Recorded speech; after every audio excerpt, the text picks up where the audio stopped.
And the fact that you're trying to write, how thick is that book? How many pages? 350. All right, and you're going to write how long? 7-page paper. And what kind of a paper is it going to be? Is it a research paper? Remember that term I said at the end of like 2 days ago? Literary Argument? Close. Literary criticism. Oh. Yep. So you are going to write literary criticism on a 350-page book, 7 pages, citing multiple sources, citing text from this book, right?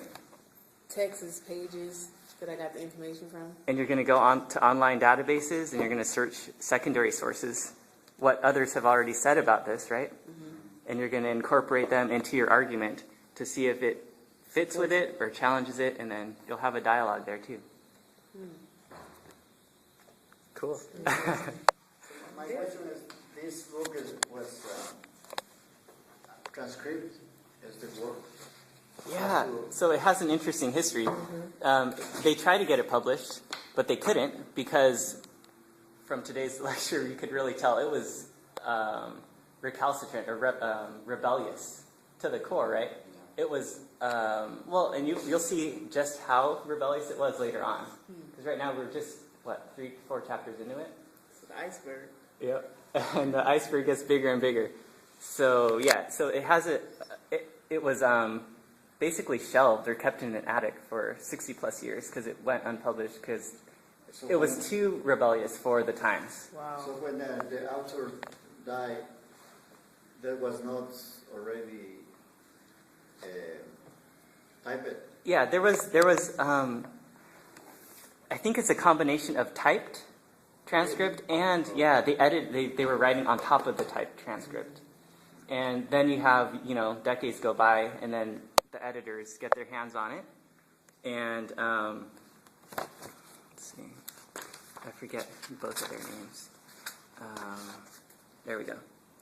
So Jose Limon and Maria Cotera get their hands on it and put it together, and, here we are now today reading it. I was going to say something. There's this better part right here. I hope this is the page that I'm looking at. I think what Don Santiago's fear is when, it says right here, that we are considered undesirable foreigners in a land which was won by the sweat and blood of the brave men and held against the Indians for 100 years. It was theirs by right of loyal grants, but ours by right of inheritance, which I think he's afraid that the walls they built, that if foreigners come in, they're going to inherit what they inherited from the Indians. It's like a pattern.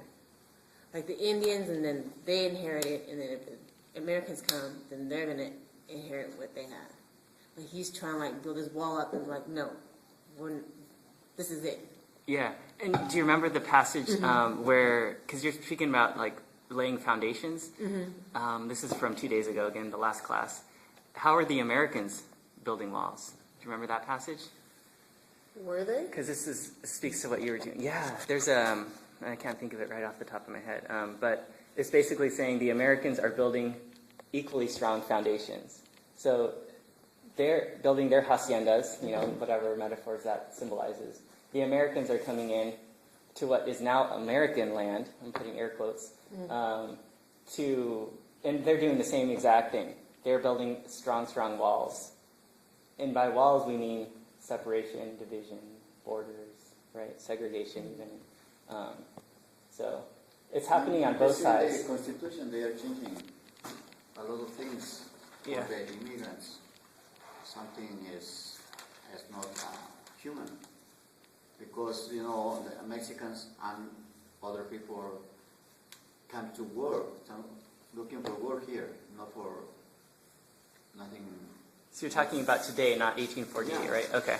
Today, and there are a lot of workers. They don't have papers. They are illegals, but they are treated like criminals. So there's a big, huge war, and even we need workers, the hands of them in the fields, Yeah. picking strawberries. Man, keep paying attention to this, because right now you're just 3 chapters into it, right? But the things that you're bringing up now, capitalism, right, labor relations, right now there's a system of basic feudalism, right, where there's one guy who lords over the land, right? And they're going to trade that in by the end of the book for capitalism, wage labor, which we are experiencing today as basically a mutated form of the same thing. Yeah. So keep that labor aspect in mind. Yeah. Yeah, well in your questions, there you read before. Yeah, that's an excellent question. We as humans, we're in evolution. So our ways will be changed. We cannot have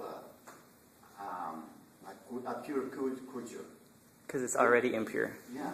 Even if you try, you always, if you have a relationship with somebody else, that person is different than you. Even if your family and you love your family and you try to be as your family because your family is perfect in your eyes, you have to make your own family. You have to have a relationship with somebody different. Even if that person agree with your thoughts and your customs, but that person is different, and he will introduce his way to you. So the same culture is different, and always everything will changing. This is awesome. And we change. We have to accept things. It's tying into exactly what Sandy was saying with the trail. In order for him to keep that zigzag trail open, he has to traverse it often, right? Or else what's going to happen, as you were saying, the bushes are there, right? So they're going to close up that path, that trail, which symbolizes a certain philosophy, a way of doing things, a certain path that character decides to take. So, yeah. Beautiful. You guys can, you're speaking to each other. You're drawing out. That's the thing the Republicans are doing now is they are afraid to be the people taking over, because they have the power, they have the money. The big companies are Republicans. So they are extending those, like right now in China, a lot of companies they're taking, they're slaves. The Chinese they make money like $3 an hour. I mean a day. Yeah, you should Google Nightline Foxconn video, because recently they allowed cameras inside the factory that Apple hires to make all the equipment. Have you seen that? It's crazy. I've heard about that. It's wage labor, it's feudalism. I mean, it's the same idea of slavery that we've now been kicking around for several minutes. It's back. It never left, really. It never left. Yeah, it never left. Never left. Yeah. But every time war, it always brings down anybody's walls. You know what I mean? War. Because I'm a product of that. You know, my mom was like, she was raised during the time of the war, so she couldn't really like have walls, you know what I mean? Because she's always saw war, so she always saw like the white man with a gun, and you know, so she couldn't have these walls, you know. So just like when we were growing up, she never instilled Buddhism with us, you know what I mean? She said, okay, if you guys want to follow, go ahead, but she never like said, obey me, do it. Yeah. She's always let us have our own path. That's why I said the path. Yeah, Zigzag. that's You know, why she it's always really, yeah. made us have our own path. But I would like, literally when I was a little kid, like sit there and just watch her and just listen to what she was saying and praying and stuff like that. So I would never, but I never like, I don't know, I never forced myself to do it. And it sounded like she didn't force it either. She just was modeling a certain way that. Yeah, she was modeling like, this is my belief. You know, if you want to follow it, go ahead. And that's what politicians don't do. I keep saying politicians because I keep thinking about the Roman Empire, and that's not what they did. They didn't model. I see, if there's just one God in our world, which I know a lot of people don't, but if he's just one God, he has one way that this verse is for the whole world. It's the one way for everybody. But the only thing about it, everybody don't want to follow that one way. They want to look at it and then break off. I agree with this. I agree with that. I don't. This don't fit. Whatever. Then that's when people get into the politician way. That's when people get into an idea, hype it up, and then get people to follow that idea. And then from there, other ideas come about, other ways come about, and then it's just a tree that's constantly just branching out. And so, but that's the key thing. You get a source, and you see that source. You model that. It's not about words, what you speak, you model it so you can see. People can see with their eyes. This is what's happening. Okay, if we do it like this, you get a visual of the outcome of it. Like I like when you was making, I forgot what part you was on, but then it made me totally think about that. It's like people don't follow your words; they follow what they see. Because in just following words, you will see the rippling effects. You will see how it doesn't connect. You know, people get things better when it's spoken and then shown in your way of living. And then people can look on and like, oh, okay, it's done like that. I see this is how it's supposed to go. Versus me just constantly telling you. But you don't see it connecting. You don't see nothing adding up. So can I bring it back to Caballero? So you both were taking excellent steps back, right? Now let's take a step back inside the book. So Sandy, you were mentioning how your mother would model a certain way. Yeah. Now, knowing Santiago, and we know him just a little bit because it's just been a few chapters, right?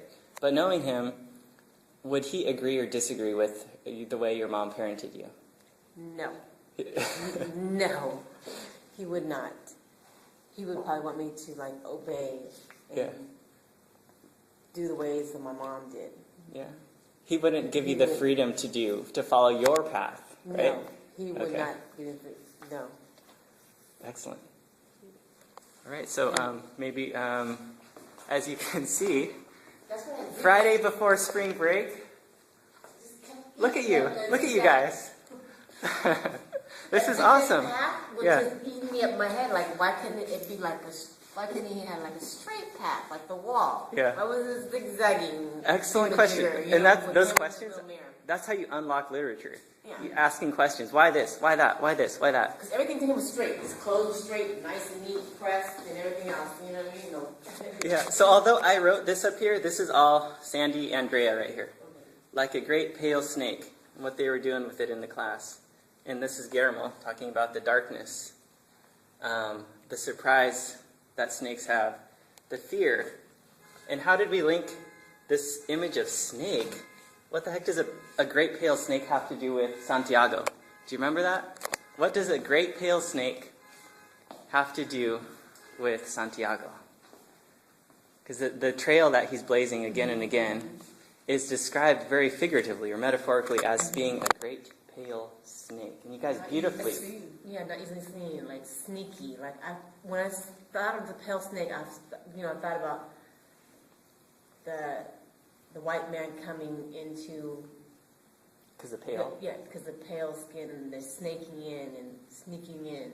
Okay, excellent. I thought of that. The cover bushes helped me. Yeah. Okay, really bushes. see it.